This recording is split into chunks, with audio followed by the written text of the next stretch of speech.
In an environment of low interest rates, in fact 150-year lows in interest rates, unstable stock markets, longer lifespans, uncertain retirements, unstable economies, people have two big questions on their mind. The first, how much do I need to save for retirement? How much do I have to put away to guarantee a reasonable retirement income? And then the second is, how do I deal with unstable markets?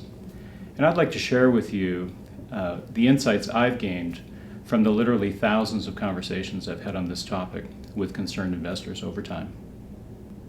We left off the first segment in talking about not only do you have to accumulate a certain number, but you also have to protect that number against inflation. And many investors see the primary risk, especially in retirement, as preserving capital. So keep your capital from fluctuating in value. The real risk is often inflation and protecting your capital against the effects of inflation. And I'd like to share with you a story about two ladies that I had the good fortune to meet some time ago, and both of them were widowed in the 1950s. So as young women, they were widowed. They didn't know each other, of course, and I didn't meet them at the same time. But looking at their two stories was quite a lesson for me on the effects of inflation. So the first lady, and let's call her Jane for the sake of this segment, I met Jane many years, some 40 years after she had been widowed. And Jane and her husband had had conversations about what to do if he were to pass away. She wasn't working, and she was a homemaker. And they were people of means. So her husband had about $300,000 of wealth outside of their home.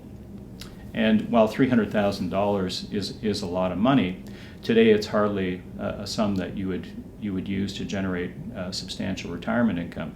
But back then, $300,000 was the equivalent of about $2 million today. So they both agreed that the key thing was that if something were to happen to him, she was never to take a risk with this capital, that the money should be invested either in guaranteed deposits at a bank or in Canada savings bonds. So 40 years later, when I met Jane, she was struggling to survive. She had the same $300,000 earning 3% Canada savings bonds, which generates about $9,000 a year. Her fortune, which was the equivalent of about $2 million at today's dollars back in the 1950s, had dwindled to a fraction of its original size, thanks to inflation.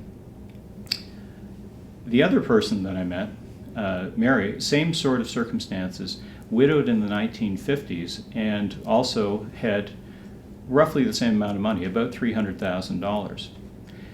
She took her $300,000 and invested it into a series of blue chip stocks, and she owned the usual suspects. She had the Canadian banks, she had Bell Canada, she had a lot of the blue chip names from back then, and she held on to them, which was no small feat if you can imagine the things that happened since the 1950s. We had the Cuban Missile Crisis, we had runaway inflation in the 70s, there was Watergate, there was Vietnam, there was the War Measures Act here in Canada. There was all kinds of things. There was, of course, the crash of 1987. There was the recession of 1982. But through it all, Mary held on to her stocks. And when I met her, she had about $2.5 million, generating about $75,000 a year of dividends. Now, Mary didn't think that there was anything particularly special about this. She had found that her income had largely it had gone up, but essentially stayed about the same with inflation relative to the 1950s. And the most extraordinary thing about these two stories, to me, is that neither person really felt that there was anything extraordinary in their experience. So in the case of Jane had essentially been impoverished by inflation over time, whereas Mary hadn't really noticed the effects of inflation and the profound difference in their situations that came from those investment choices very early on in their lives.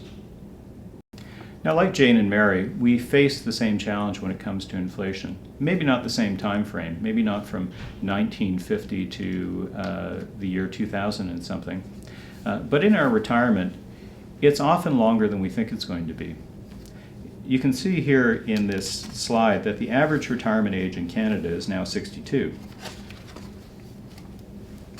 In the next slide, we look at what the joint life expectancy of a 62-year-old non-smoking man and woman is. And in fact, one of them is going to likely live for 30 years. So if we roll back 30 years and take a look at how much things cost in 1982, you can see that inflation was running about 6.16%. The Dow Jones Industrial Average was at 1,046. The interest rates were at 11.5%. You could buy a house for $82,000.